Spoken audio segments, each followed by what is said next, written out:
नमस्कार दोस्तों, स्वागत है आप सभी का जेबीबी क्लासेज के ऑनलाइन प्लेटफॉर्म पर। जैसा कि आप सबको पता है, अपन पढ़ रहे हैं चैप्टर नंबर 2 अम्ल, क्षार और लवण।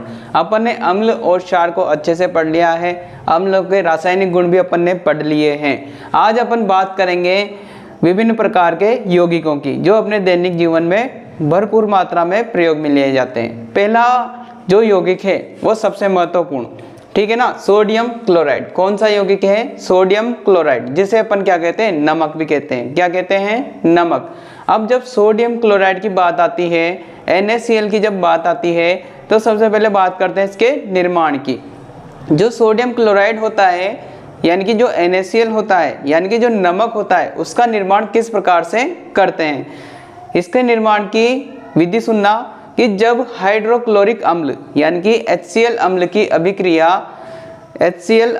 अभिक्रिया सोडियम हाइड्रोक्साइड के साथ की जाती है, तो किसका निर्माण होता है? नमक का निर्माण होता है, NaCl का निर्माण होता है। देखो किस प्रकार से होगा। जब HCl की अभिक्रिया किसके साथ करेंगे? सोडियम हाइड्रोक्साइड के साथ करेंगे, तो क्या बन जाएगा अपने पास? NaCl बन जाएगा और साथ में क्या बन जाएगा? जल बन जाएगा, ठीक है ना। तो अपने पास NaCl बन गया, यानी कि सोडियम क्लोराइड ये बन गया। तो अब ये दिखने में कैसे होता है?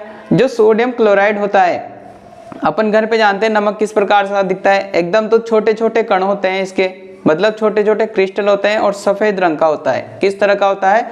श्वेत रंग के छोटे छोटे क्रिस्टल होते हैं। अब बात करते हैं कि प्राकृतिक रूप से भी तो नमक पाया जाता है। अपन देखते हैं ना कि समुद्रों से नमक बनाया जाता है, और जो समुद्रों से जो नमक प्राप्त होता है वो होता है बड़े बड़े क्रिस्टलों के रूप में, जो भूरे रंग के होते हैं, ठीक है ना। समुद्र से जो बड़े बड़े क्रिस्टल प्राप्त होते हैं भूरे रंग के, उन्हें बोलते हैं खनिज नमक। कौन सा नमक बोलते हैं? खनिज नमक। अब नमक का उपयोग किस में किया जाएगा? नमक का उपयोग किया जाता है खाने में, ठीक है। क्या खाने में किया जाता है? क्या खाने के साथ साथ नमक का उपयोग किया जाता है सोडियम हाइड्रोक्साइड के निर्माण में।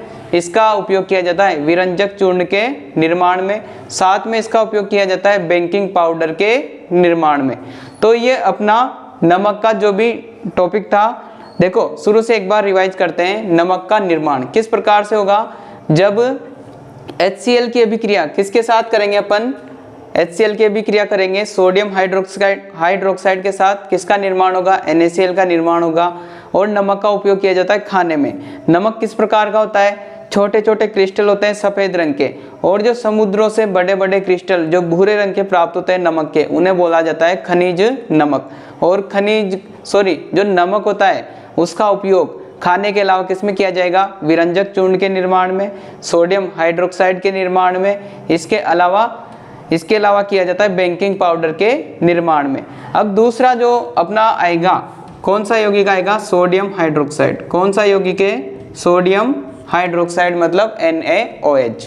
क्या कहते हैं इसको? Sodium hydroxide. देखो सोडियम हाइड्रोक्साइड की अभिक्रिया जब अपन ने HCl से की थी, तब तो नमक बना था, ठीक है। अब नमक से ही अपन वापस क्या करेंगे? अभिक्रिया को रिवर्स करेंगे। कैसे करेंगे? H2O, मतलब नमक के जलीय विलयन से किसका निर्माण करेंगे? NaOH का। अर्थात जो सोडियम हाइड्रोक्साइड होता है NaOH, इसका निर्माण किस प्रकार से करेंगे?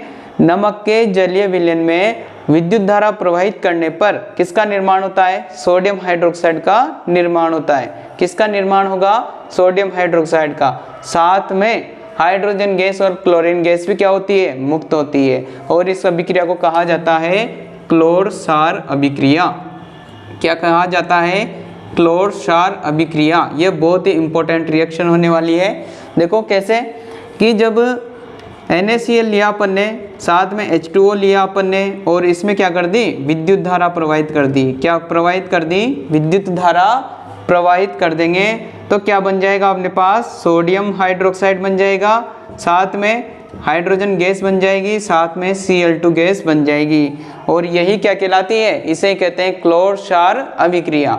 देखो जो हाइड्रोजन गैस होती है वो तो कहाँ प्राप्त होगी अपन को? कैथोड पर प्राप्त होगी। अब चूंकि विद्युत धारा प्रवाहित करेंगे तो एनोड कैथोड बनाने पड़ेंगे, तो जो हाइड्रोजन गैस है वो तो कौन से इस पर प्राप्त होगी? कैथोड पर। और जो क्लोरीन गैस है वो प्राप्त होगी अपन को एनोड पर। किस पर प्राप्त होगी? एनोड पर। तो इस रिएक्शन को कहते हैं, क्या कहते हैं? क्लोर क्षार अभिक्रिया। क्या कहेंगे? क्लोर क्षार अभिक्रिया। अब बात करते हैं कि सोडियम हाइड्रोक्साइड है, इसका उपयोग किसमें किया जाएगा? किसमें किया जाएगा? तो धातुओं से जो धातुओं पर अपन ग्रीस की पट्टी चढ़ाते हैं, धातुएं होती हैं उस पर ग्रीस चढ़ाते हैं, उस ग्रीस को हटाने में किसका उपयोग किया जाता है? सोडियम हाइड्रोक्साइड का उपयोग किया जाता है। और इसका उपयोग किया जाता है साबुन तथा अपमार्जकों में। किसमें किया जाता है? साबुन बनाने में, अपमार्जक का निर्माण करने में किसका उपयोग किया जाएगा? सोडियम हाइड्रोक्साइड का। इसके अलावा कृत्रिम फाइबर बनाने में, जो सूती वस्त्र के अलावा जैसे नायलॉन होते हैं, ऐसे जो कृत्रिम फाइबर होंगे उनके निर्माण में किसका उपयोग किया जाता है? सोडियम हाइड्रोक्साइड का। इसके अलावा कागज निर्माण में, जो कागज के बड़े बड़े उद्योग लगे हुए हैं उनमें कागज के निर्माण के लिए किसका उपयोग किया जाता है? सोडियम हाइड्रोक्साइड का। ठीक है ना? तो ये किसके उपयोग है? सोडियम हाइड्रोक्साइड के उपयोग है। इसके अलावा इसमें क्या क्या प्राप्त हुआ? हाइड्रोजन प्राप्त हुआ। हाइड्रोजन के भी बहुत सारे उपयोग है, जैसे कि ईंधन में, खाद में। इसके अलावा बहुत सारे उपयोग होते हैं हाइड्रोजन के। क्लोरीन के भी बहुत सारे उपयोग है, जैसे जल को स्वच्छ करने में। इसके अलावा जो रोगाणुनाशक चीजें हैं, जो पानी को साफ करने के लिए कहा ना कि जल को स्वच्छ करने के लिए, तो उसमें क्या है? रोगाणु हो जाते हैं, तो उन रोगाणुओं को हटाने के लिए किसका उपयोग करेंगे? क्लोरीन का उपयोग करेंगे। इसके अलावा इसका उपयोग HCl का निर्माण करने में भी किया जाता है। इसके अलावा जो PVC चद्दर आते हैं उनके निर्माण में भी Cl2 का उपयोग किया जाता है। तो NaOH का उपयोग, जो NaOH है उसका निर्माण कौन सी विधि के द्वारा करते हैं? क्लोर क्षार अभिक्रिया के द्वारा। अब हम जानते हैं कि वास्तव में क्लोर क्षार अभिक्रिया को प्रैक्टिकली किस प्रकार से किया जाता है। देखो, सबसे पहले अपन एक पात्र लेते हैं, थोड़ा स्पेशल टाइप का पात्र होता है, वो ऐसे का, समझना आराम से। इस तरह का, इधर भी एक पाइप लगा होता है, ठीक है, और इधर भी एक पाइप लगा होता है, और बीच में होती है एक प्रकार की झिल्ली। ठीक है ना? इसमें एक झिल्ली लगा देते हैं बीच में, और इधर बनाएंगे अपन एनोड। क्या बनाएंगे? अपन एनोड बनाएंगे। इधर बनाएंगे अपन कैथोड। क्या बनाएंगे? इधर कैथोड। ये मैंने एनोड और कैथोड इसमें बना दिए, ठीक है, और इसको अच्छे से पैक कर देंगे। ये अच्छे से पैक हो गया, और गैस निकलने के लिए थोड़ी सी जगह छोड़ दी, तो इधर से गैस निकलेगी, और इसमें भी यहाँ से क्या निकलेगी? गैस निकलेगी। ठीक है, ये अपन ने एनोड और कैथोड बना दिए, और इसको किससे जोड़ दिया? अपन ने बैटरी से जोड़ दिया। किससे जोड़ दिया? बैटरी से। और एनोड कैथोड में क्या कर दी? विद्युत धारा प्रवाहित कर दी। और चूंकि ये प्लस है तो एनोड, और ये माइनस है तो कैथोड। अब इसमें क्या करेंगे अपन? इसमें जो नमक का जलीय घोल है, मतलब NaCl का जो जलीय विलयन है, उसको इसमें प्रोवाइड करेंगे। NaCl का जलीय विलयन किसमें प्रोवाइड करेंगे?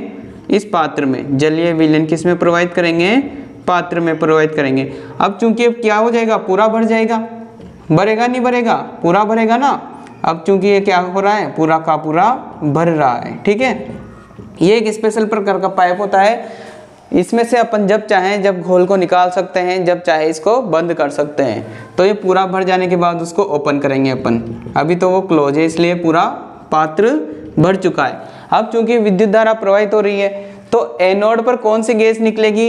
एनोड पर निकलेगी क्लोरीन गैस। कौन सी गैस निकलेगी? Chlorine gas. और कैथोड पर कौन सी गैस निकलेगी? हाइड्रोजन गैस निकलेगी। और इधर क्या निकलेगा? इधर निकलेगा नमक के घोल के साथ, नमक के घोल के साथ NaOH निकलेगा। तो किसका निर्माण हो गया? NaOH का निर्माण हो गया। किसका निर्माण हो गया? NaOH का। अपन ने NaCl का जलीय विलयन डाला, उधर थोड़ा थोड़ा NaCl का विलयन तो निकलेगा ही, लेकिन साथ में क्या निकलेगा? NaOH निकलेगा। और इसी रिएक्शन को बोलते हैं क्लोर क्षार अभिक्रिया। कौन सी अभिक्रिया बोलते हैं? क्लोर क्षार अभिक्रिया। तो आज अपन ने 2 यौगिक पढ़े हैं, इसके बाद वाले यौगिक अपन अगली क्लास में पढ़ेंगे। तो आई होप आप सबको समझ में आया होगा। फिर भी अगर आपको कोई डाउट है तो आप कमेंट बॉक्स में जरूर बताएं। Thank you.